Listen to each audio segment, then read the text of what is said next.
আয়াতুল কুরসি বড় দাবি ফড়ন যান ফাঁসত নমাজ ফরত নমাজ বাদে ফড়িলেও খাম হইব মরবার জান্নাত থেকে ঢুকিস আরো আওয়াজ দি সুবহানাল্লাহটা হলে খুশি হইব কাছে বুঝা যাইব কিছু হ্যাঁ উসমান গনি সালি হিসাবে বুঝবা কিছু মানুষ আছে একটু জোরে হোক সুবহানাল্লাহ। আচ্ছা আমরা সুবহানাল্লাহ কি তো অন্য রই গেছে নি মেহেরপুর রইছে নি না আল্লাহর আরশ আজমও গেছে কি আর একবার সুবহানাল্লাহ কইতে নাই না এক সুবহানাল্লাহ জান্নাতে একটা গাছ হয় তো অসুবিধাটা কোন জায়গায় এক সুবহানাল্লাহ আসমান জমিনে যত ফাঁকা জায়গা আছে সব নেকি দিয়ে আল্লাহ ভইরা দিলেন যে সুবহানাল্লাহ কইতে অসুবিধা কোন জায়গায় জোরে হোক সুবহানাল্লাহ। মুহতারাম হাজিরিন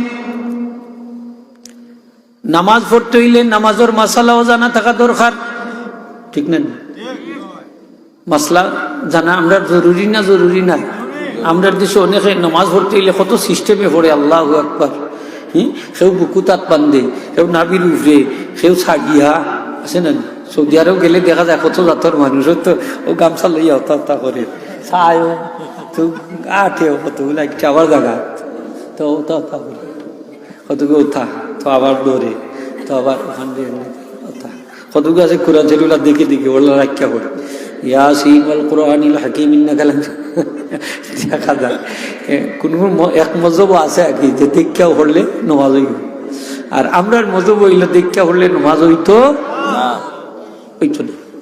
তো আমরার মজহব আছে আমরা হাত বানতাম কুনান নাবির মাতুকাতে নাবির উফরে না নিচে নিচে ইনো আছে হাদিস আছে এগুলারও হাদিস শরীফ আছে তবে এগুলার সনদগুলা দুর্বল যার কারণে এটার আমরা আমল করি না হোক আমল করি না হাত উঠাই একবার যে সময় তাকবীরে তাহরিমা ওই সময় আল্লাহু আকবার কইয়া হাত উঠাই কিন্তু রুকুত যাইতে আর হাত উঠাই না সিজদা থেকে উঠতে আর হাত উঠাই না কারণ আমার নবীজি এই আমলটা প্রথম জীবনে করছেন বাদে ছাড়িচ্ছেন তো নবীজি যে আমল ছাড়িচ্ছেন এটারে যদি আপনি আমল করেন আবার জিতা করেন তাহলে অতিরিক্ত তা করি লীলা এর লাগে আপনার নমাজ মুকরু হইছে কি তৈব হোক রফে আদাইন করলে নমাজ মুকরু হইব রফা মানে উঠা ইয়াদাইন মানে দুইয়া ইয়াদাইন মানে দুইয়া আমরা দেশ কিছু বাই হলে রফে আদাইন করেন না নি মাত্তা নেই আপনাদের ওখানে আইয়া হাড়াও এরপরে কিলা হাড়াও যাননি একবারে ইন্ডিয়ার বর্ডার আর বাংলাদেশ বর্ডার লই হাড়াও সেই এটা সিস্টেম লেস মানে এটা সিস্টেম কিটা করছে লেস লেস এটা হইলো দুই ফার মাঝখানো সাইড আঙ্গুল থাকতো ছয় আঙ্গুল আপনারা বেজার হইলা মনে হয় ছয় আঙ্গুল থাকতো কোনখান সাইড আঙ্গুল থাকতো আপনার ই অত জায়গা লইয়া খাওয়ার দরকার নাই হ্যাঁ মাসালা হইল যদি দেখুন যে গ্যাসটা বেশি হয়ে গেছে এক মুসল্লি আর মুসল্লির তো কাদর লোকে খাদ লাগাইয়া খাড়া হইতা সুন্নত হোক কাদর লোকে খাদ লাগাইয়া গরমের দিন হইলে আমরা একটু কষ্ট হয় শীতের দিন হইলে আরাম লাগে গরমের দিন যদি খাদ্যর লোকে খান লাগাই দে কইব গুটা কিতা আমার বিত্রে আমাই জিতে আর জায়গা হইরে নেন কইনি না কই না হ্যাঁ অত জায়গা তুই আল্লাহর জমিনে ইয়া ঠেলা ঠেলি কররে আর আমার নবীজি কোন ঠেলা ঠেলি ওইতো মোহব্বত বাড়তো কলব সুজা হইতো আতার সুজা হইতো মোহব্বত জারি হইতো জুড়ে হোক সুবহানাল্লাহ।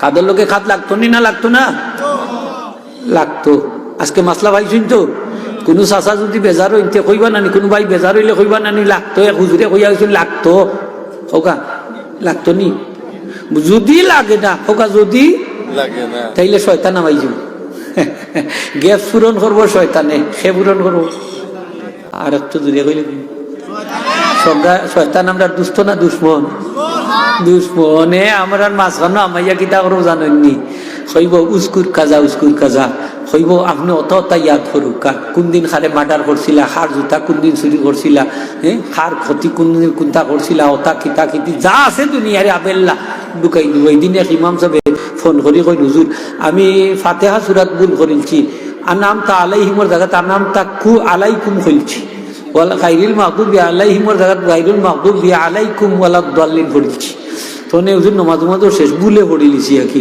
বলে ইটা ওই কিলা ইমাম সাহেব বলে হুজুর ও বাড়ির বাচ্চা বেমার আর খবর আইছে আমি কেমনে যে নমাজ ওড়াইছি আমার হুজুর জায়গাত নাই ইলা গোঠেনি না গোঠেনি মাথা নাই না আপনার তাইলে ইমাম সাহেব বিবাহিত ইটা আর অবিবাহিত ইটা ইটা লই আর মাথা বুলা করবানি ইমাম সাহেব যদি বিয়া করেই নও না তারপরেও তান করে মাঝ হইব, বিয়া করিলে হইব, বলি বিয়া করলে মাথাটা ঠান্ডা হইব, শান্ত হইব, চিন্তা মুক্ত হইবা। সে কইছে আপনারে আরো ঝামেলা বাড়াইবা, ঠিক কিনা না? হ্যাঁ, ফাগড়ি নাই ফেসাইবারও চিন্তা নাই, আর নাকি তা করবে না, ফাগড়ি হইলে না ফেসাইতে আপনি। অর্থাৎ বিয়া করলে না আপনার চিন্তা বাড়ত, বিয়া করতেন না চিন্তা মুক্ত থাকবা, কম চিন্তা, ঝামেলা কম। সুবহানাল্লাহ হোগা। সে আপনারে কইছে যে বিয়া করলে চাই চিন্তা মুক্ত হইবা, আরো টেনশন বাড়বো। অনেক ইমাম সাহেব বললো রে, অনেক ইমাম সাহেব বললো রে ইমামতি ছাড়াই দিলেন, এখানে এই বিয়া করছেন না করে। বিবাহিত ইমাম সাহেবের পিছনে নামাজ পড়লে যে সব, অবিবাহিত ইমাম সাহেবের পিছনে নামাজ পড়লে সমান সব। সুবহানাল্লাহ। খবরদার তান্ডে ইমামতি তাকে বাদ দিন না। ইমামতি করতে হইলে 6টা জিনিস লাগে। কয়টা জিনিস ইমামতি জুড়ে কইতে বাকটা? 6টা জিনিস লাগে। এই তালামিজর ভাই হল তারা আসো, এই সমাজের এই সমস্ত কুসংস্কার গুলা তোমরা দূর করা তোমার দায়িত্ব, ঠিক কিনা না হোকা? কোন ইমাম সাহেব বিয়া করছেন না যদি ইমামতি ছুটাইয়া দেয়, তাহলে এর থেকে বড় জালিম আর কেউ হইতে পারে না। চকুর পানি ফেলাইয়া ইমাম সাহেবকে বিদায় নেন মসজিদ থাকি, অথচ এই ইমামতি করিয়া তার জীবন নির্বাহ করেন, বৃদ্ধ মা বাপরে তাই লালন পালন করেন, ঠিক কিনা না হোক? ভরণ পোষণ। অথচ দেখা যায় আপনি ফটো একটা দেলাইলা মাঝখানে দিয়া, যে ইমাম বিয়া করছেন না থান পিছনে নামাজ পড়া মকরু। দেখলেন নি অবস্থা? কোন কিতাবের মধ্যে লেখাম নামাজ পড়া মকরু? 6টা জিনিস ইমামতির লাগি শর্ত। 1 নম্বর হইল আল ইসলাম, মুসলমান হইতেইব। 2 নম্বর ওয়াল আকল, আকল বুদ্ধি হোকা কিতা থাকতেইব, জ্ঞান বুদ্ধি থাকতো না, না পাগল হইতেইব, পাগল হইলে হইতো না। 3 নম্বর হইল ওয়াল বুলুগু, বুলুগ বুঝইন তো প্রাপ্ত বয়স্ক হইতেইব হোকা। প্রাপ্ত বয়স্ক হইছেন না যে ওয়াল মান কুহা এই বিয়া করতে ওয়ালা হইছেন নেই, প্রাপ্ত বয়স্ক হইতেইব। দাড়ি ঠুরি উঠলে তো বালা কথা, উঠলে তো বুঝিলিলা যে আলামত, বুলুগল আলামত, মুস্টুস উঠছে না, বুঝতা নাই আপনারা, বুঝিলিব। তারপরে কিতা ওয়াল যুকুরাতু, পুরুষ হইতেই বা মহিলা হইলে হইতো না, বেটাই নইতেই বা বেটি নইলে না, রাখিতা বেটি কম পয়সা ভাইছেন করে দেখিলেন, পুরুষ হইতেই বা। আর 5 নম্বর হইল ওয়াল কেরাতু, কেরাত শুদ্ধ হইতে কিতা হোকা কেরাত। তাহলে স্কুল কলেজ ভার্সিটি পড়লে এই নিয়মামতি করতে পারতাম না যদি কেরাত শুদ্ধ হয় হোকা ফারবা, হোকা আরো জোরে পারবা। দেখুন জান বলি মাস্টার বেটার ভিতরে নামাজ পড়তাম, মানে মাসলা হচ্ছে তা দৌড়াই না যান। মাস্টার বেটা যদি কোরআন হাদিসে বিশেষজ্ঞ হইতে তার পিছনে নামাজ পড়তে আপত্তি কোথায়, ঠিক না? না, যদি তার সুন্নতি লেবাস পরিধান করেন তো তার যদি সুন্নত মোতাবেক দাড়ি থাকে তো অসুবিধা কোন জায়গাতে আপনার? হাসানাই না হোকা পড়তে হবে। 6 নম্বর হইল ওয়াল সালামাতু আনিল আযাহ, উজর টুজর থেকে মুক্ত, অর্থাৎ প্রস্রাব যদি তার সবসময় প্রস্রাব বাহির হয়ে যায়, সেগুলো আছে না নি, রক্ত না খেদি ভরে, বিভিন্ন উজোর আছে না নি, সেও ফাউ লেমলা, কোমর বেহা লেমলা, অথবা চোখ সমস্যা আছে না নি, কতটা এইগুলার থেকে মুক্ত। তাইলে 6টা জিনিস লাগে হোকা? আরো জোরে মনে থাকবো তো ইনশাল্লাহ। তাইলে যে বিয়া করছেন না তার ইমামতি থেকে বাইরে করে দিবানি, আর আরো জোরে হোকা দিবানি, দেন না যা, এটা ঠিক না হোকা, ঠিক? আরো জোরে হোকা ঠিক? মুহতারাম হাজিরিন, নামাজ পড়তে হইলে কোরআন শরীফ লাগে।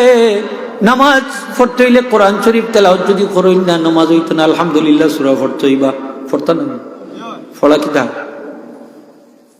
আর হইতা নেই, ওয়াজিব হোকাতে পড়া কিতা, আর কেরাত পড়া ফরজ হোকা, কেরাত পড়া ফরজ। আপনি আলহামদুলিল্লাহ সূরা যদি বলে পড়ইন না তাহলে 100 সিজদা দিবা। কয় সিজদা হোক? 100 সিজদা, 100 সিজদা নাই, 100 সিজদা, বুলর সিজদা, মনে রাখবেন জান মশলা। এখন যদি ইচ্ছা করিয়া পড়ইন না নমাজ ধরাইছই, আর কেরাত যদি পড়ইন না তাহলে ফরজ তোর কই গেছে নাই নি, মাসলা জানিলেও বলে যদি কেরাত পড়ইন না তাহলে আপনি 100 সিজদা দিবা, বলে ফরজ নু ছাড়ি দিলা নমাজ হইছে না। মশলা বেশি খবরদার শক্ত মশলা দিন না জানাবার। এটা হইল সূরা মিলানি হইল ওয়াজিব হোকা, সূরা মিলানি ওয়াজিব, এই ওয়াজিব তোর কইছি এলাই 100 সিজদা দিলে নামাজ হইব। আলহামদুলিল্লাহ হোকা বলে তো আমার ফরজ গেল কই, বলে 114 সূরার মধ্যে আলহামদুলিল্লাহ সূরা নাইনি না, ওটা বাদ দিয়ে 114 সূরা। আলহামদুলিল্লাহ হোগা, এটা তো 114 সূরার ভিতরে নাইনি হোগা, জুড়ে হোগা ভিতরে নাইনি, তাইলে তো আমার ফরজ হয়ে গেছে, আলহামদুলিল্লাহ হোগা, এলে নমাজ হইব নি না হইতো না, ওই এটা মাসলা একটা ফাঁকে দিয়ে ইচ্ছা কি একটা মাসলা কইলিলাম, আপনারা জানা আছে, আল্লাহ মাফ করে দিন। 3টা ব্যবসা কোনো লস নাই। 1 নম্বর হইল কোরআন শরীফ তেলাওয়াত, হোক সুবহানাল্লাহ, প্রতি অক্ষরে কয় নাকি 10 নাকি, আপনি বুঝা পড়ুক আর না বুঝা পড়ুক। ইমাম মাহমুদ বিন হাম্বল রহমতে আল্লাহ পাকের দিদার নসিব হইকে, সুবহানাল্লাহ হইতেন, আল্লাহ পাকের দিদার তার নসিব হয়ে গেল। আল্লাহর প্রশ্ন করবেন, ইয়া রাব্বাল আলামিন, আমার একটা আমল বাতাই দেখা, যে আমলটা করলে আপনার নৈকট্য লাভ করতাম পারি। আল্লাহ কইল, ইমাম আহমদ, তুমি যদি কোরআন শরীফ তেলাওয়াত করো তাইলে আমার নৈকট্য লাভ করতে পারবে। তাই কইলা বুঝা পড়লে না বুঝা পড়লে, অর্থ সহ না অর্থ ছাড়া? আল্লাহ কইলা অর্থ সহ অর্থ ছাড়া, বুঝা পড়ুক আর না বুঝা পড়ুক, তেলাওয়াত করলে আমি আল্লাহর নৈকট্য লাভ করি। আল্লাহর নৈকট্য লাভ করার অন্যতম মাধ্যম হইল কোরআন শরীফ তেলাওয়াত। যত বেশি তেলাওয়াত করবা তত বেশি লাভ। প্রতিটা অক্ষরের 10 নাকি, 10 না, আল্লাহ লিওয়াফিয়াহুম উজুরাহুম, আমি পরিপূর্ণ নেকি দিব, 10টা দিব ঠিক, 9টাও দিতাম না, 8টাও দিতাম না, 10টার 10টা হইবা, ওয়ায়াজিদাহুম মিন ফাদলিহি, আর আমি আল্লাহ যদি অনুগ্রহ করি চাই 10-এ 70, 70-এ 700, একটা হরফের নেকি, একটা আওয়াজে হোক সুবহানাল্লাহ। তাইলে আমরা কোরআন শরীফ তেলাওয়াতে লাভ হইছে না লস হইছে? লাভগুলো আমি দেখাই দিয়েছি। আমার নবীজি ফরমাইন, আলিফ লাম মিম, আমি 3টারে 1 হরফ বলি না, আলিফ 1 হরফ, লাম 1 হরফ, মিম 1 হরফ। আমার উম্মতে যদি আলিফ লাম মিম 3টা হরফ তেলাওয়াত করে 30টা নেকি তার আমল নামাত আল্লাহ দান করে দিবা। একবার কইল আলিফ লাম মিম, আসেন সূরা বাকারার শুরুতে যে পড়েন, আমরাও পড়ি, আমরা তো আর পড়তাম, সময়ও নাই, কয় পড়তাম, হাসানাইনি ওখানে তেলাওয়াত তো নাই। দিলের মরিচিকা দূর করতে হইলে অন্যতম ঔষধ হইল কোরআন শরীফ তেলাওয়াত হোক। আমরা দিল জঙ্গার লাগে না, কলব জঙ্গার পড়েনি না, পড়ে না, পড়েনি। নবীজি ফরমাইছেন, ইন্নাল আবদা ইযা আযনাবা কানাত মুক্তাসুন সাবদাহু ফি কলবিহি ফাইন তাবা ওয়াস্তাগফারা সাকুলা কলবুহু ওয়াইন যাদাত যাদাত হাত্তা তালুয়া কলবা। আমার নবীজি ফরমাইন, আমার উম্মতে যখন গুনাহ করে সাথে সাথে তার কলবের মধ্যে একটা খালা দাগ পড়ে, যখন গুনার সংখ্যা খালি বাড়াইতে থাকে তখন দাগের সংখ্যাও বাড়তে থাকে, যখনই তওবা করে ইস্তেগফার করে একটা দাগ মিটে যায়। দাগ আমরা কলবর দাগ ইতাম ছুটাইতাম, চাইনি না, চাই না, চাই। তওবা করলে ইস্তেগফার করলে একবার পড়ুক আস্তাগফিরুল্লাহল আযীম ওয়া আতুবু ইলাইহি, হোক আস্তাগফিরুল্লাহল আযীম ওয়া আতুবু ইলাইহি, একটা করে দাগ কিন্তু মিটতে থাকে। সুবহানাল্লাহ। 3 বার রাত্রে ঘুমাইবার সময় পড়িলেন যায়, আস্তাগফিরুল্লাহল আযীম ওয়া আতুবু ইলাইহি, আস্তাগফিরুল্লাহল আযীম ওয়া আতুবু ইলাইহি, আস্তাগফিরুল্লাহল আযীম ওয়া আতুবু ইলাইহি। সারা দিন যত গুনাহ হইছে আপনার আমার দ্বারা সব আল্লাহ মাফ করে দিবেন। কিন্তু মাসুম অবস্থায় মারা যায়, সুবহানাল্লাহ। আচ্ছা, আমরা মউত গুনাহ অবস্থা হইতো না, গুনাহ মুক্ত অবস্থা হইতো, চাইনি না, চাই না। আমার নবীজি ফরমায়, তোমার মউত যদি ইসলামের উপরে হইতো চাও, তাহলে তুমি এই দোয়াটা পড়িয়া ঘুমাইবা। বুখারী শরীফের হাদিস 7588 নম্বর হাদিস, বুখারী শরীফের হাদিস। ফাললে মুখস্থ করিলেন যার দোয়াটা, আল্লাহুম্মা আসলামতু নাফসি ইলাইক ওয়া ওয়াজ্জাহতু ওয়াজহি ইলাইক ওয়া ফাওয়াদতু আমরি ইলাইক ওয়া আলজাতু যহরি ইলাইক রাগবাতান ওয়া রাহবাতান ইলাইক লা মালজা ওয়া লা মানজা মিনকা ইল্লা ইলাইক আমানতু বিকিতাবিকাল্লাযী আনজালতা ওয়া বিনাবিয়িকাল্লাযী আরসালতা। কতক্ষণ পর্যন্ত দোয়া আনছই? যে এই দোয়া পড়িয়া ঘুমাইলে তুমি যদি ইজা মুত্তা ফি হাযিহিল লাইলাত, যদি তুমি এই রাত্রে মরি যাও, এই রাত্রে যদি তুমি মারা যাও, মুত্তা আলাল ফিতরাতে, তুমি ধর্মের উপরে ইসলামের উপরে তাইকা তোমার মওত হয়ে যাবে। ওয়াইন আসবাহতা, আর যদি মওত হয় না, আল্লাহ তোমারে সকালবেলা সহি সালিম ভাবে উঠায়, ঘুম থেকে জাগ্রত করে, আসাবতা আজরা, তুমি বিশাল পুরস্কার লইয়া তুমি ঘুম থেকে উঠবা, গুনামুক্ত অবস্থায় ঘুম থেকে উঠবা। জোরে হোক সুবহানাল্লাহ। দোয়া পড়ার লাভ নি না লাভ নাই? লাভ আছে তো, দোয়া বেশি করে পড়ুন যান, বাচ্চা ধরে শিখাই জানি তার দোয়াগুলা জরুরি দোয়া। আমার নবীজি গুলা দোয়াগুলো পড়তাম। হাজিরিন একরাম, কোরআন শরীফের 3টা সূরা আছে রাত্রি বেলা পড়িয়া ঘুমাইলে। কয়টা সূরা? হোকা সূরা ইখলাস, সূরা ফালাক, সূরা নাস। সূরা ইখলাস একবার, সূরা ফালাক একবার, সূরা নাস একবার পড়িয়া হাতত তালুত ফু দিবা, মাথাতে গলিয়া পাবন্ত মাসে করবা। আবার 3টা সূরা পড়িয়া ফু দিবা, মাসে করবা। আবার 3টা সূরা পড়িয়া ফু দিবা, মাসে করবা। আমার নবী যে এই আমল করিয়া ঘুমাইতা, আমরা যদি আমলটা করিয়া ঘুমাই লাভ কিতা? লাভ হইল আপনার কেউ জাদু করতে পারতো না, কেউ বান মারতে পারতো না, জিন ইনসানে আপনার কোনো ক্ষতি করতে পারতো না। সারা রাত আপনি ঘুম থাকি উঠবা, কোনো ক্ষতি আপনার হইতো না। শরীর 20 বেদনা 12টা আছে, 3টা সূরা পড়িয়া ঘুমাই যান, ইনশাআল্লাহ আল্লাহ শিফা দান করে দিবা। সকালবেলা 3বার পড়ুন, যদি কুল হুয়াল্লাহ সূরা 3বার, ফালাক 3বার, নাস 3বার, সকালে 3বার, সন্ধ্যাবেলা 3বার যদি পড়েন। আবু দাউদ শরীফের হাদিস, আমার নবীজি ফরমায় আমার উম্মতের জিন ইনসানে কোনো ক্ষতি করতে পারতো না। 3টা সূরা সহজ নাই নি খোকা, খোকা কুল হুয়াল্লাহ, ফালাক, নাস। কুল হুয়াল্লাহ হইয়া কি আমরা সূরা ইখলাস রে কুল হুয়াল্লাহ মনে থাকবো তো ইনশাআল্লাহ। আয়াতুল কুরসি পড়িয়া ঘুমাইন যান, 70,000 ফেরেশতা আপনারে আমারে পাহারা দিবা। সুবহানাল্লাহ। আয়াতুল কুরসি পড়িয়া ঘুমাইলে শয়তানে ওয়াসওয়াসা দিত না, স্বপ্ন দোষ হইতো না। সুবহানাল্লাহ। আপনার ঘরে সুর ঢুকতো না, আগুন লাগতো না। সুবহানাল্লাহ। জিন ইনসানে কোনো ক্ষতি করতে পারতো না। আয়াতুল কুরসি অত দামি সূরা, বেশি করে পড়িয়া ঘুমাই যান, নবীজির দিদার নসিব হইছে। আয়াতুল কুরসির আমল বড় মূল্যবান। ফারুক যদি বাচ্চান তোরে আয়াতুল কুরসিটা শিখাই যান, লাভই বলি হোক, তো লাভই বলি। মরার বাদে কিন্তু আমরা ব্যস্ত যাইতাম, চাইনি না, চাই না। আচ্ছা কবরও গেলে কবরের সোয়ালোর জবাব দিতাম, ফারতাম না নি, উত্তর দিতাম না নি ইনশাল্লাহ। আজকে একটা আমল হইয়া যাই, আর কোরআন শরীফের আমল। ই আমল করলে মুনকার নেকির ফেরেশতা আপনার কবরের কোনো সোয়াল করতো না, আপনি বিনা ইন্টারভিউতে পাস। সোয়ালও করতো না, জবাব দেওয়াও হৌকাতে। সুবহানাল্লাহটা জোরে খাওয়া যায় না, পয়সা দেওয়া লাগবো নি। এক সুবহানাল্লাহ 100 টাকা 200 টাকা। এবার জোরে হোক আল্লাহর বসতে সুবহানাল্লাহ। এই আমলটা আমরা জানা দরকার আছে নি না নাই? আমার নবীজি ফরমাইন, আমার উম্মতে যদি এশা প্রতি রাত্রে এশার বাদে পড়লেও বালা, প্রতি রাত্রে যদি এই সূরাটা পাঠ করেন, তেলাওয়াত করেন, তাহলে আমার উম্মতর কবর ও মুনকার নেকির ফেরেশতায় কোনো সওয়াল করতো না। নবীজি ফরমাইন, আমি চাই আমার উম্মতের প্রত্যেকের হৃদয়ে যেন এই সূরাটা অঙ্কিত থাকে। সবে মুখস্থ করতাম। নবীজি বলছেন, আমি চাই আমার যত উম্মত আছে প্রত্যেক উম্মতের হৃদয়ের মধ্যে যেন এই সূরাটা সংরক্ষিত থাকে। সুবহানাল্লাহ। আজকে থেকে চেষ্টা করবা, ও তালামিজের ভাই সকল অনুরোধ করলাম, ও সূরাটা আজকে থেকে মুখস্থ করার চেষ্টা করবা। চেষ্টা করলে ইনশাল্লাহ আপনারা পারবা। সেদিন নেটের মাঝে দেখলাম, পত্রিকার দেখলাম, 90 বছরের এক বৃদ্ধ মানুষ কোরআন শরীফের হাবিচ্ছা বইছে।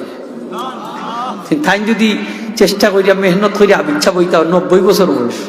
হ্যাঁ, মেমোরি কাজ করছে না করছে না? বাংলাদেশের বর্তমান প্রধান উপদেষ্টা ডক্টর মোহাম্মদ ইউনূস 84 বছর বয়সের বৃদ্ধ মানুষ, মাথায় খাম করেননি না করেন? এনার্জি আছে নি না নাই? মেমোরি ঠিক আছে নি না নাই? যে আল্লাহ যদি আপনারে ইহসান করেন, দয়া করেন, তাইলে এই 84, 100, 200 অসুবিধা কিতা? মেমোরি তো ঠিক আছে। আছে না নি সকলের মেমোরি? মাত্রা নাই না, কম বেশি তো আছে নি না নাই? চেষ্টা করুক, একটা দুইটা আয়াত চেষ্টা করুক। আমি মুখস্থ করতাম, আর এই অবস্থা যদি মালাকুল মউত আইই, আপনি ভাগ্যবান, শহীদে মউত তো নসিব হইব। বাকি সূরা মুখস্থ করাইবার লাগি কবর আল্লাহ একজন ফেরেশতা পাঠাইয়া দিবা। আল্লাহ এই ফেরেশতার শিক্ষকের মাধ্যমে আপনারে সমস্ত সূরা মুখস্থ করাই দিবা। হাবিদির ছাত্র যারা আছো, খেয়াল করি শুনুকা, আপনি হিপস করা অবস্থায় যদি আপনার মৌত হয়ে যায়, দরকার 1 ফারা 2 ফারা বা 5 ফারা 10 ফারা 20 ফারা মুখস্থ করি আপনার মৌত হয়ে গেছে, মাদারিজুন নুবুওয়াত কিতাব আনছেন, একজন ফেরেশতা আল্লাহ শিক্ষক হিসাবে তার খবরও হটাইয়া দিবা। বাকি কোরআন শরীফ আল্লাহ তার খবরও রাখি মুখস্থ করে দিবা। এই হাফিজে কোরআন হইয়া কিয়ামতের দিন ময়দানে মাহশরে উঠবা, সারা কোরআন শরীফের হাফিজ। তেলাওয়াত লাভ আছে না? লাভ নেই? আওয়াজ যে হোক লাভ আছে। তেলাওয়াত হইতো নি না হইতো না? আমার নবীজি ফরমায় ওয়ালা তাজআলু বুয়ুতাকুম কুবুরা, তোমরা ঘরে কবর বানাইও না। কবর রূপে মানুষে নামাজ পড়ে না, কবর রূপে কোরআন তেলাওয়াত হয় না, জিকির আজকার হয় না, দোয়া দুরুদ হয় না। যে ঘরের মাঝে নামাজ নাই, কোরআন তেলাওয়াত নাই, দোয়া দুরুদ নাই, জিকির নাই, এই কবর, এই ঘর আর কবর সমান, ঠিক কিনা? ঘর কোরআন শরীফ তেলাওয়াত হইতো নি? বাচ্চা কাচ্চা এখন তেলাওয়াতের আওয়াজ শুনে না, শুনে কি তা জানেননি? টিভির আওয়াজ, সিডির আওয়াজ, বিসিডির আওয়াজ, গান বাজনা ওটাই অভ্যস্ত হয়ে গেছে, ঠিক না নি? হোক তারে যদি জিকাই বাবা 11 জন ক্রিকেটারের নাম হয়ে একবারে হাবিচ্ছা বললাম মুখস্থ হইতে পারেনি না পারেনি। তারে যদি তুই কলিমাটা দেওয়া বেড়া লাগিয়েছে, কলিমা শাহাদত বেড়ালে, আলহামদুলিল্লাহ সুরাটাকে বেড়া লাগিয়েছে। সেদিন দেখলাম এখন পরীক্ষা নিয়ে রাখি, তো এক রিক্সাটাই মুরব্বী মানুষ, তো জিজ্ঞাসা আপনি চাচা নামাজ পড়েন? বলে হ্যাঁ পড়ি। মুসলমান তো পড়ি না? পড়ি। আলহামদুলিল্লাহ সুরাটা বলেন। তো হয় আলহামদুলিল্লাহ রাব্বিল আলামিন মালিক ইয়াউমিদ্দিন গায়রিল মাগদুবি আলাইহিম ওয়ালাদ-দাল্লিন আমিন। মাঝখান গেল আসেনি না নাইলা মানুষ মাথা নাই আপনারা আশরাত না। মুসলমান কোরআন তেলাওয়াত জানে না, আলহামদুলিল্লাহ সূরাটা শুদ্ধ না, কুল হুয়াল্লাহ সূরাটা শুদ্ধ না, সূরা ফালাকটা শুদ্ধ না, সূরা নাসটা শুদ্ধ না, আসেনি না নাইলা মুসলমান খেলাইয়া ডেকাইয়া ইমাম সাহেবের পিছনে খাড়া হইত। ভাই আপনি সেখানে কেন খাড়া হইত? আইনো তো আরো বিপদের জায়গা। ইমাম সাহেবের রুজু গেলে তো বাকি নামাজ পড়ানোর দায়িত্ব তো আপনার। হয় আমি কি তা ক্ষোভ নি? হ্যাঁ আমার জায়গা দিত না, মসজিদে আমার ঠেলাইয়া হগাই দিয়ে হরাইয়া দে। হ্যাঁ মসজিদে ঠেলাইয়া দিছে তো তোমারে বাঁচাইছে মিয়া, নাইলে যদি ইমাম সাহেবের সমস্যা হইতো বাকি নামাজ তো আপনার পড়ানি লাগতো। ইমাম সাহেব যদি পিছনে ওলা টান দেখ আনা দেখা আইও কা চাচা নমাজ পড়াইতা, আমার তো অজু গেছে কিংবা সমস্যা হয়ে গেছে, তখন আপনি কিতা কইলা নি? হ্যাঁ ইমাম সাহেব মাথা কিতা নষ্ট হয়ে গেছে নি, আমার টানা টানি করেন হইব নি? না হইতো না, এখন হইব। ইমাম সাহেব মনে সমস্যা হচ্ছে, এদিন দেখি এখন নমাজ পড়তে আইছে আর কি, তো বিছানা একলা পড়ে গেছে। তো একলা পড়লে মাসলা হইল যে সামন থাকি একজন আপনি ইশারায় ওলা টান মারি মাফ করবা, ওলা টান মারি আনি লিথা এই আইটা হোকা ইনো ওনে বেটা ওবাই দি টানো আর হয়ে ওবাই দি টান